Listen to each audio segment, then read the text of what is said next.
دوستوں، بزرگوں اور نوجوان ساتھیوں، آج کی یہ مبارک محفل 27ویں رات اور ختم قرآن کے موقع کے اوپر یہ محفل منعقد کی گئی ہے۔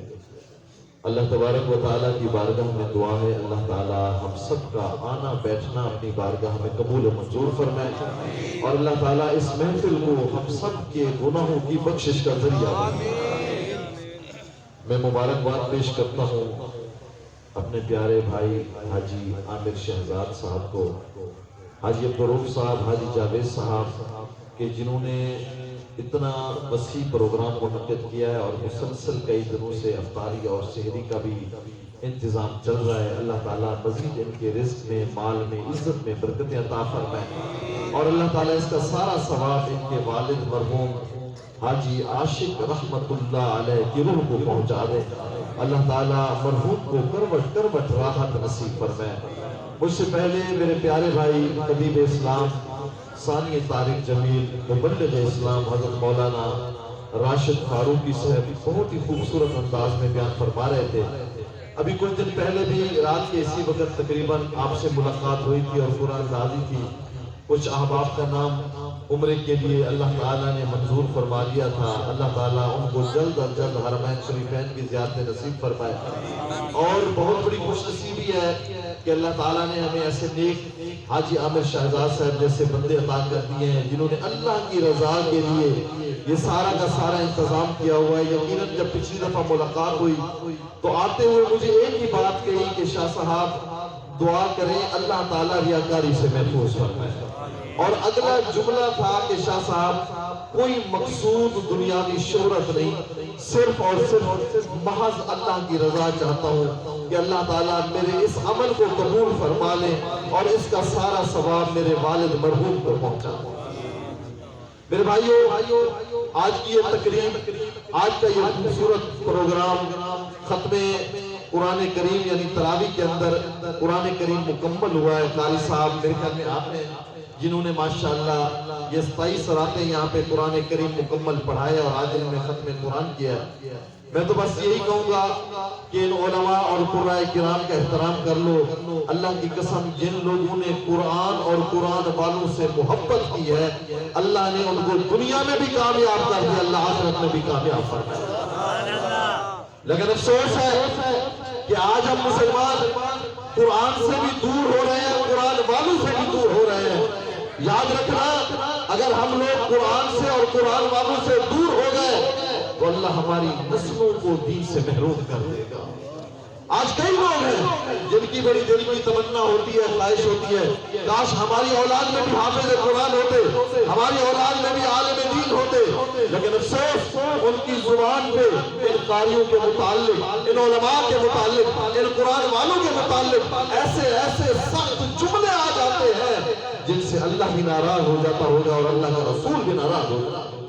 اور یاد رکھنا اگر ان علماء، اگر ان قرآن کرام کا احترام نہیں کیا، ان کی بے ادبی کی، تو علماء فرماتے اللہ تعالیٰ آپ کی 40 نسلوں کو دین سے محروم کر دے۔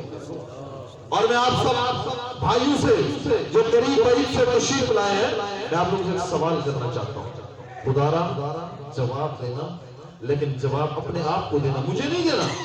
اگر میں آپ لوگوں سے پوچھوں، آپ لوگوں کے سروں پہ اللہ کا قرآن رکھ کے قسم اٹھا کے پوچھوں کہ جس وقت آپ کہیں بیٹھے ہوتے ہیں، چوک چوراہے میں بیٹھے ہوتے ہیں، دکانوں کے آگے بیٹھے ہوتے ہیں، اپنی کسی دوستوں کی مجلس اور محفل میں بیٹھے ہوتے ہیں، اور اسی موقع کے اوپر ہمارا وقت ایم پی آ جاتا ہے، ایم ایل اے آ جاتا ہے، کوئی سردار آ جاتا ہے، کوئی وڈیرا آ جاتا ہے، کوئی وزیر آ جاتا ہے، کوئی دنیا دار آ جاتا ہے، ہم اسے کس طریقے سے اپنے آپ کو جواب دیں؟ کوئی اٹھ کے ہاتھ باندھ کے کھڑا ہو گیا، سردار صاحب، ملک صاحب، خان صاحب، کوئی گھٹنوں پہ ہاتھ رکھ رہا ہوتا ہے، کوئی چھپ کے مل رہا ہوتا ہے، کوئی کیسے ادب کر رہا ہے، کوئی کیسے ادب کر رہا ہوتا ہے، لیکن آپ لوگوں کے سروں پہ اللہ کا قرآن رکھ کے میں پوچھ رہا ہوں، جب اسی محفل پہ بیٹھے ہو اور اسی جگہ پہ نبی کے مصلی کا وارث اگر ایک امام صاحب آ جاتا ہے، ایک قرآن پڑھانے والا قاری آ جاتا ہے، ایک علم دین کی ترویج کرنے والا عالم دین آ جاتا ہے، جب تیرے سامنے آتا ہے تو دوستوں کی محفل میں بیٹھا ہوتا ہے، وہ تجھے ہاتھ ملانا چاہتا ہے، تجھے ملنا چاہتا ہے، تو اس سے کس طریقے سے ملتا ہے؟ ذرا اپنے آپ کو دیکھ، اپنے آپ سے اس سوال کا جواب لے کہ کس طریقے سے ملتا ہے۔ کیا ان کو دیکھ کے ہمارے چہروں کے رنگ نہیں ہو جاتے؟ کیا ان کو نفرت والی نظر سے نہیں دیکھتے؟ کیا حقارت والی نظر سے نہیں دیکھتے؟ اور جب یہ چلے جاتا ہے پیچھے ہم باتیں بھی کرتے ہیں، دیکھو جی مولوی صاحب آیا ہوا تھا، دیکھو جی ہاں اس رنگ کے جو روٹی سکھانا لایا بتا کے ساتھ آگے سے بیچارے کی اوقات کہنا اس سائیکل کہنا ان چٹے کپڑے بھی پڑے ہوئے 1 to 5 بھی رکھے ہوئے۔ ہاں دیکھیں جی اس کے بعد بڑی گاڑی بھی آ گئی ہے، بڑا معاشرہ عزت کر رہا ہے، عزت دینے والا اللہ ہے۔ اللہ نے اپنے کلام مقدس قرآن کریم کی برکت سے یہ عزت دی ہے۔ یاد رکھنا آج اگر تم لوگوں نے ان کا احترام کیا، قرآن والوں کا احترام کیا، ان سے محبت کی، ان سے عقیدت کی، تو یاد رکھنا اللہ تعالیٰ تمہاری نسلوں میں بھی حافظ قرآن پیدا کروا دے گا۔ لیکن اگر تم نے قرآن والوں کی بے قدری، قرآن والوں کو حقارت کی نظر سے دیکھا، قرآن والوں کو نفرت کی نظر سے دیکھا، میں دیکھتا ہوں اپنے معاشرے کو، جب ایک مدرسے کا یتیم بچہ مدرسے سے پڑھ کے باہر نکلتا ہے، میرے علاقے کا سردار، میرے علاقے کا ملک، میرے شہر کا وڈیرا جب گلی سے گزر رہا ہوتا ہے اور یہ یتیم بچہ بھی سامنے سے آ رہا ہوتا ہے، پھٹے پرانے کپڑے پہنے ہوئے ہیں، میلی کچیلی ٹوپی پہنی ہوئی ہے، عام سی چپل پہنی ہوئی ہے، سوتا چٹائی پہ ہے، کھاتا سوکھی روٹی ہے، جب یہ گلی سے گزرتا ہے یہ وڈیرے کو، یہ ملک صاحب کو، یہ خان صاحب کو روک کے کہتا ہے چاچو السلام علیکم، یہ ہاتھ نہیں ملاتا، نفرت کر رہا ہوتا ہے۔ کیوں؟ کہتا ہے یہ تو یتیم بچہ ہے، اس کے میلے کچیلے کپڑے ہیں، اس کے پھٹے پرانے کپڑے ہیں، یہ سوکھے روٹے کھانے والا ہے، یہ چٹائیوں پہ سونے والا ہے، اس کو ہاتھ نہیں ملا رہا ہوتا۔ یاد رکھنا جب تو یہ عمل کرے گا اللہ تیری نسلوں سے دین کو ختم کر دے گا۔ اور یہ یتیم عیب نہیں ہے، خدا را ان یتیموں سے نفرت نہ کیا کرو، ان قرآن والوں سے نفرت نہ کیا کرو۔ یہی عید کے دن آ رہے ہیں، میرے محبوب کائنات صلی اللہ علیہ وسلم عید گاہ کی طرف جا رہے ہیں، صحابہ انتظار کر رہے ہیں، میدان میں صفیں باندھ کے بیٹھے ہیں، اللہ کے نبی کب تشریف لائیں گے اور عید نماز پڑھیں گے۔ آپ صلی اللہ علیہ وسلم ابھی راستے میں جا رہے ہیں، ایک میدان ہے، کھلا میدان ہے، وہاں پہ بچے کھیل رہے ہیں، میرے محبوب کائنات صلی اللہ علیہ وسلم کے دونوں کندھوں مبارک کے اوپر دونوں جنت کے شہزادے بیٹھے ہیں، ایک کندھے پہ حسن شہزادہ بیٹھا ہے، ایک کندھے پہ جنت کا سردار حسین بیٹھا ہے۔ میرے محبوب کائنات صلی اللہ علیہ وسلم ان دونوں شہزادوں کو لیتے ہوئے جا رہے ہیں، آپ کی نظر مبارک اس میدان میں پڑی، دیکھتے ہیں کیا دیکھتے ہیں کہ وہاں بچے کھیل رہے ہیں، کسی نے نئے کپڑے پہنے ہوئے ہیں، کسی نے نیا جوتا پہنا ہوا ہے، کوئی خوشی سے بھاگ رہا ہے، کوئی خوشی سے اچھل رہا ہے۔ میرے محبوب کائنات صلی اللہ علیہ وسلم عید والے دن ان یتیموں کو دیکھ کے، آپ صلی اللہ علیہ وسلم ان لوگوں کو دیکھ کے جو خوشی کی وجہ سے اچھل رہے تھے، جو بچے کھیل رہے تھے، میرے محبوب کائنات صلی اللہ علیہ وسلم کے چہرے پہ مسکراہٹ۔ آپ چلتے چلتے تھوڑا سا آگے گئے، میرے محبوب کائنات صلی اللہ علیہ وسلم دیکھتے ہیں، کیا دیکھتے ہیں؟ اسی میدان کے کونے میں ایک بچہ کھڑا ہے جس کے پھٹے پرانے کپڑے ہیں، اجڑا ہوا چہرہ ہے، بکھرے ہوئے بال ہیں، آنکھوں سے آنسو ہیں، اور اسی کونے میں تنہا کر کے رو رہا ہے۔ آپ صلی اللہ علیہ وسلم کی جب نظر مبارک پڑی، میرے محبوب کائنات صلی اللہ علیہ وسلم چلتے چلتے چلتے چلتے اس بچے کے قریب پہنچے، جیسے ہی قریب پہنچے آپ نے اس بچے سے سوال کیا، میرا بیٹا کیا بات ہے؟ آج عید کا دن ہے، خوشی کا دن ہے، ہر ایک نے تیاری کی ہوئی ہے، کوئی خوشی سے کھیل رہا ہے، کوئی کود رہا ہے، کوئی اچھل رہا ہے، کوئی کیوں اداس کر رہا ہے، تیری آنکھوں میں آنسو کیوں ہے؟ تو میرے محبوب نے سوال کیا، بچے نے سر نیچے جھکا لیا، آنکھیں بھی بند کر لی اور بچہ خاموش رہا۔ میرے محبوب نے پھر سوال کیا، بچہ خاموش رہا۔ جب تیسری بار آپ صلی اللہ علیہ وسلم نے فرمایا، بیٹا بتا تو صحیح، تو عید کی خوشی کیوں نہیں منا رہا؟ بچہ خاموش۔ آپ صلی اللہ علیہ وسلم نے اپنا دست شفقت رحمت والا ہاتھ مبارک اس کے سر پہ رکھا، جیسے ہی سر پہ رکھا تو یتیم کی چیخ نکلی، یتیم کی دھاڑ نکلی، آنکھوں سے آنسو آ گئے، رو کے کہنے لگا، یا رسول اللہ، آپ کہہ رہے ہیں کہ میں نے عید کے کپڑے کیوں نہیں پہنے؟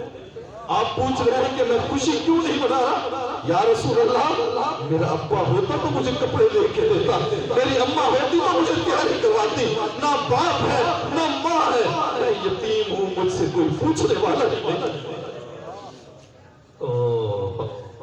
میرے محبوب کائنات صلی اللہ علیہ وسلم سے برداشت نہیں ہوا، آپ صلی اللہ علیہ وسلم نے ایسے یتیم کو پکڑا اور اپنے سینے مبارک سے لگا لیا اور آپ صلی اللہ علیہ وسلم روتے رہے اتنی دیر روئے کہ آپ صلی اللہ علیہ وسلم کی داڑھی مبارک بھی آنسو سے تر ہو گیا. تھوڑی دیر کے بعد آپ صلی اللہ علیہ وسلم نے اس یتیم بچے کو سامنے کھڑا کیا اور پیشانی پہ بوسہ دیا اور آپ نے فرمایا اے میرے یتیم رونا نہ، مجھ محمد کے سامنے نہ رونا. میں محمد کی اس دنیا میں یتیم آیا تھا، میں بھی ماں کے پیٹ میں تھا، میرا ابا بھی دنیا سے چلا گیا تھا، یتیم کا کوئی نہیں ہے تو میں محمد والد بن کے آیا. میرے محبوب کہنا صلی اللہ علیہ وسلم نے دیکھا کہ ادھر حسن کھڑا ہے، ادھر حسین کھڑا ہے، جنت کے دونوں شہزادے کھڑے ہیں. آپ نے فرمایا اے جنت کے شہزادوں میرے کندھوں سے اتر جاؤ، اب ان کندھوں پہ حق ہے تو اس یتیم کا حق ہے. امت والوں، یتیموں سے نفرت کرنے والوں، یتیموں کو حقارت کی نظر سے دیکھنے والوں، یتیموں سے نفرت کرنے والوں، یتیموں کو ہاتھ نہ ملانے والوں، میرے محبوب کائنات صلی اللہ علیہ وسلم نے اس یتیم کو اپنے کندھے پہ بٹھایا اور آپ صلی اللہ علیہ وسلم عیدگاہ کی طرف نہیں گئے. صحابہ انتظار کر رہے ہیں. میرے محبوب کائنات صلی اللہ علیہ وسلم واپس گھر کی طرف روانہ ہو جاتے ہیں.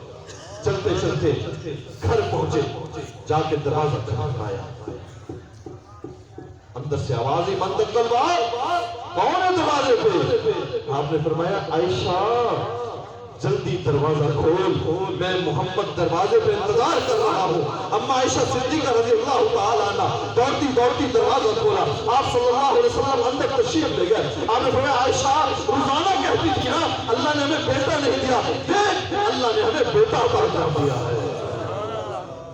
آپ نے فرمایا عائشہ سارے بچے میدان میں کھیل رہے ہیں، خوشی کے مارے اچھل رہے ہیں، یہ یتیم تنہا رو رہا تھا. عائشہ مجھ محمد کو اس وقت تک سکون نہیں آئے گا جب تک کسی بھی کھیلتا ہوئے نہیں. آپ نے فرمایا عائشہ پانی لے کے آ. اما عائشہ فرماتی میں ٹب میں پانی لے کے آئی، میں نے پانی رکھا، میں دیکھتی ہوں کیا دیکھتی ہوں، میرے محبوب کائنات صلی اللہ علیہ وسلم اپنے ہاتھوں مبارک سے اس یتیم پہ پانی ڈال رہے ہیں اور اس کا جسم دھو رہے ہیں. تو میں یتیم سے نفرت کرتے اور اللہ کے نبی کریم صلی اللہ علیہ وسلم اتنی محبت کر رہے ہیں، خود پانی ڈال رہے ہیں اور خود اسے نہلا رہے ہیں. جب نہلا لیا آپ نے فرمایا حسن حسین ہمیشہ آپ لوگوں نے شہزادوں والا لباس پہنا ہے، آج شہزادوں والا لباس کی یتیم پہنی. حسن جاؤ اپنے کپڑے لے کے آؤ. حضرت حسن کپڑے لے کے میرے محبوب نے اپنے ہاتھوں مبارک سے اس یتیم کو کپڑے پہنائے. آپ نے فرمایا عائشہ جی یا رسول اللہ. فرمایا عائشہ سرما لے آؤ. ہم عائشہ فرماتی میں سرما لے آؤ. میرے محبوب کائنات صلی اللہ علیہ وسلم اپنے ہاتھوں مبارک سے اس یتیم کو سرما ڈال رہے ہیں. آپ نے فرمایا عائشہ تیل لے کے آؤ. میرے محبوب خود تیل ڈال رہے ہیں، گنگا دے رہے ہیں. جب یتیم کی تیاری ہو گئی آپ نے فرمایا بیٹا تیرا نام کیا ہے؟ یا رسول اللہ میرا نام بشر ہے. آپ نے فرمایا بشر کیا تو یہ پسند کرے گا کہ آج کے بعد تیری ماں عائشہ ہو اور تیرا ابا محمد رسول اللہ ہو؟ اس یتیم بچے کی پھوڑ